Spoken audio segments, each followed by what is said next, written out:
banyak omongan kalau ilmu komunikasi itu jurusan yang mudah.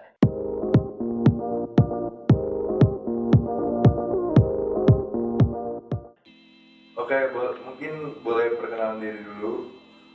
Oke, halo teman-teman sekalian, kenalin gue Michelle Santika. Biasanya dipanggil Michelle sama teman-teman gue merupakan salah satu mahasiswa aktif dari program studi ilmu komunikasi angkatan 2021. Nama gue Dewa Tugu Faduramansyah dari program studi ilmu komunikasi angkatan 2021. Halo.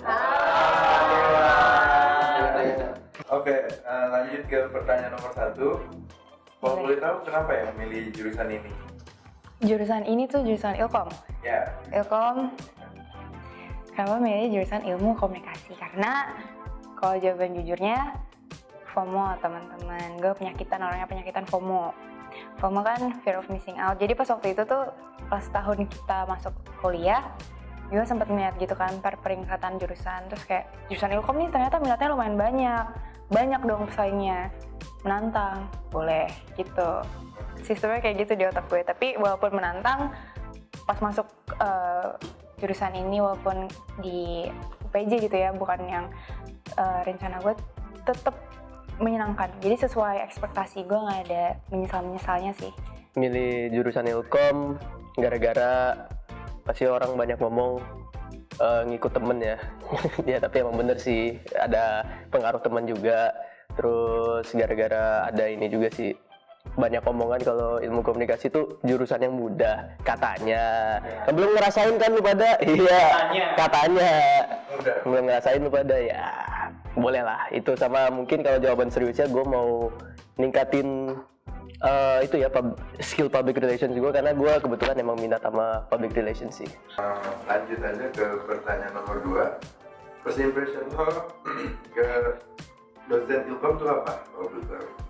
First impression ke semuanya ya, semua dosen Ilkom. Ya, semuanya. Semua dosen Ilkom itu, seinget gue sih pas proget, prodi gathering dulu pas abis ospek ada kegiatan proget, terus di situ first impressionnya rada tegang gitu, terus sedikit menakutkan, intimidasi dikit. Bukan dosennya yang seakan-akan tuh sengaja gitu mengeluarkan aura tersebut, cuman gue merasa terintimidasi aja karena kan jelas-jelas itu lingkungan baru. Terus kayak dosen-dosennya juga pasti yang yang berkualitas tinggi gitu. Jadi gue ngerasa terbebani untuk jadi mahasiswa yang berkualitas tinggi juga. Cuman walaupun kayak gitu tetap berani kok gue maksudnya untuk push through. First impression pada asik sih, kan mereka hobi lagi. Mereka ada yang suka dongeng, ada yang suka dongeng semua. Ya enggak sih, maksudnya ya banyak bercerita lah gitu. Awal-awal first impression kan? Ya awal-awal doang. Lanjut ke pertanyaan nomor 3. First impression lo ke dosen Ilkom, terutama yang namanya Mas Nathan, itu apa ya? Lo boleh tahu? Yang namanya Mas Nathan.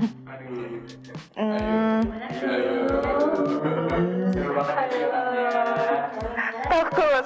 Enggak.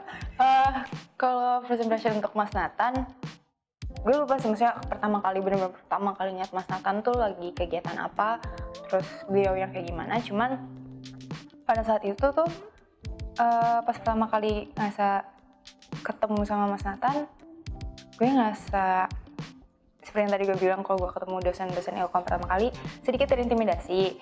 Cuman bukan karena beliaunya beneran serem gitu, enggak. Cuman lebih kayak kayaknya dosen-dosen yang dosen banget nih, gue juga harus jadi mahasiswa banget. Gue bilang, dalam hati tuh mikir kayak gitu. Jadi terintimidasi sih sedikit. Waduh. Gimana nih? Mas Nathan ya? Ayo. Ya jadi first impression gue ke Mas Nathan tuh jago nyanyi sama sense of fashionnya bagus banget tuh, Air Jordans, you know what I'm saying? Yeah. Kira abis ini nyanyi bareng nggak boleh lah ya? Ya hype beast. Ya udah oke. Oke, lanjut ke pertanyaan selanjutnya. Menurut lo, Mas Nathan itu tipe dosen yang kayak gimana? Kira-kira? Tipe dosen Mas Nathan tuh kayak gimana ya? Tipe-tipe tuh gue boleh sebutin kayak sifat-sifat dia yang menonjol gitu nggak sih? Boleh ya? Oke. Kalau tipe Mas Nathan tuh gue lihat dia orangnya kayak perfeksionis gitu. Tipe-tipe dosen yang perfeksionis, yang terus dia tuh orangnya ada metodenya gitu deh kalau dia ngajar ataupun ngelakuin sesuatu tuh kayak ada metodenya. Maka dari itu dia orangnya perfeksionis banget. Kita sesama perfeksionis gitu ya, mungkin bisa ngeliat satu sama lain. Maksudnya kayak gue bisa ngeliat gitu Mas Nathan perfeksionis karena mungkin gue juga ngerasa kayak gitu. Jadi ya Mas Nathan tuh tipe-tipe dosen yang perfeksionis gitu. Entah itu kayak pas lagi ngajar dia maunya kayak gini udah kelihatan dari situ.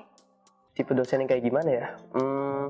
Pokoknya kalau masalah pengumpulan tugas tuh harus on time banget. Kalau misalnya beneran telat sedetik aja nih, bener-bener dapet 0. Sumpah, 3 kali gua.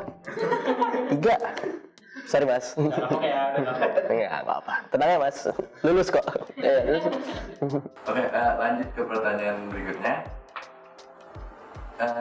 Gimana nih pengalaman lo selama diajarin sama Mas Nathan? Kebetulan banget tadi sebelum kesini kan kelasnya Mas Nathan tuh, jadi masih fresh nih pengajarannya gimana? Masih terngiang-ngiang gitu. Mas Nathan. Teori struktur, bukan maksudnya gimana saya diajarin sama Mas Nathan? Pertama yang pasti sebenarnya seru gitu, walaupun dia minta ruangan kelas yang kondusif selama dia ngajar. Tetap seru karena dia pasti masukin obrolan yang kekinian gitu, entah itu ngomongin soal isu-isu sekarang yang kita juga ngerti gitu loh. Jadi sebenarnya gue rada-rada mikir gitu loh, kayak ini Mas Nathan tuh kayak dosen milenial atau apa gitu, soalnya dia masih update banget nih sama isu-isu yang sekarang. Jadi kita kok ngobrolin sama dia soal ataupun bertanya deh soal isu-isu yang sekarang tuh jadi masih nyambung gitu. Jadi dia tuh tipe pengajar yang pengen ruangan kelasnya kondusif, terus apa ya, mau ditanya juga kita harus aktif juga sebagai mahasiswa yang di dalam kelasnya. Terus dia tipe yang gue suka dari Mas Nathan itu, dia kalau misalnya kita berinteraksi sama dia terus kayak interaksinya menarik, kita ngasih pertanyaan yang berbobot lah, saya bervalue gitu, dia bakalan puji kita. Gue sempet tuh beberapa kali dipuji terus kayak ngerasa seneng aja dipuji sama Mas Nathan gitu. Mas Nathan tipe-tipe yang kalau ngajar kayak gitu sih. Pengalaman gua sama Mas Nathan ya kadang tegang, terus suka tiba-tiba ngasih pertanyaan mendadak gitu. Jadi gua tutup ngelamun di kelas nggak dengerin segala macem ya, zone out aja gitu kan. Terus ya tiba-tiba ditanya tuh dar gitu, gue lupa pertanyaannya apa, tapi ditanya tiba-tiba gue nggak bisa jawab dong, wah dihabisin gue. Terus ya gitu deh ceritanya. Oke, kita lanjut ke pertanyaan terakhir. Sikap ataupun sifat apa yang lo nggak suka dari Mas Nathan? Ayo. Yang nggak disuka, aduh. Nggak disuka. banyak tuh. Apa tuh? Nggak banyak. Jujur dong. Nggak bohong. Nggak banyak. Jelas Banyak nggak? paling 5 lah ya. Enggak. Apa mungkin cara dia berbicara atau cara dia ngobrol, kayak mungkin ada beberapa yang lo nggak suka tuh ya, mungkin bisa di. Ini krunya ngomporin gue atau gimana? Enggak.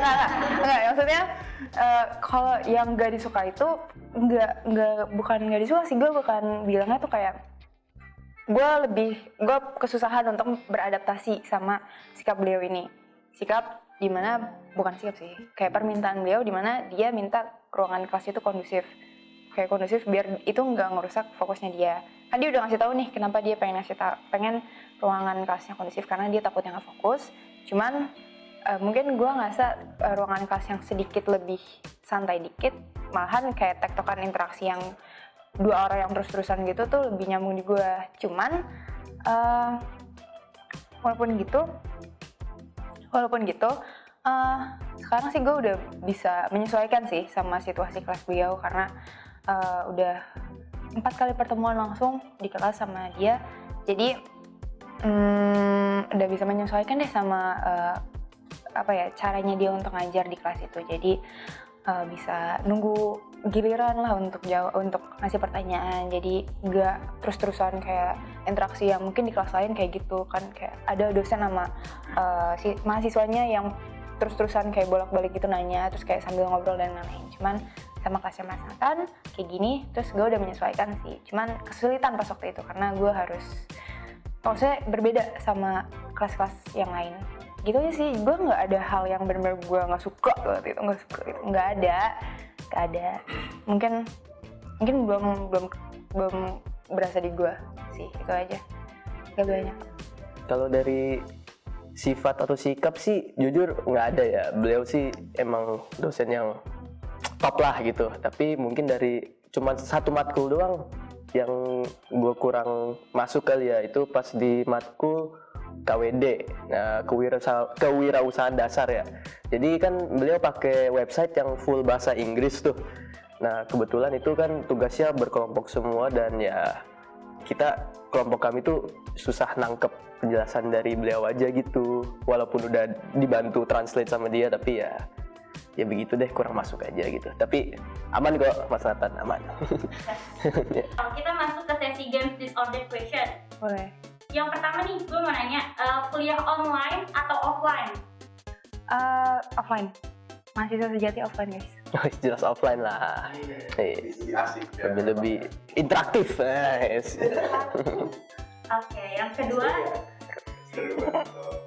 dosen galak tapi jarang kasih tugas atau dosen baik tapi sering kasih tugas? Dosen baik tapi sering kasih tugas. Dosen baik tapi sering kasih tugas. Dosen baik sering ngasih tugas sih. Kerjain tugasnya nggak? Ngerjain lah, dengan tulus kan baik. Iya. Yang ketiga, dosen pelit nilai atau dosen perfeksionis? Dosen perfeksionis. Perfeksionis sih ya. Sebenarnya 11-12 tapi perfeksionis. Terima kasih Michelle. Terima kasih teman-teman. Oke Dewa, makasih ya udah Ya, makasih. berbagi. Dadah.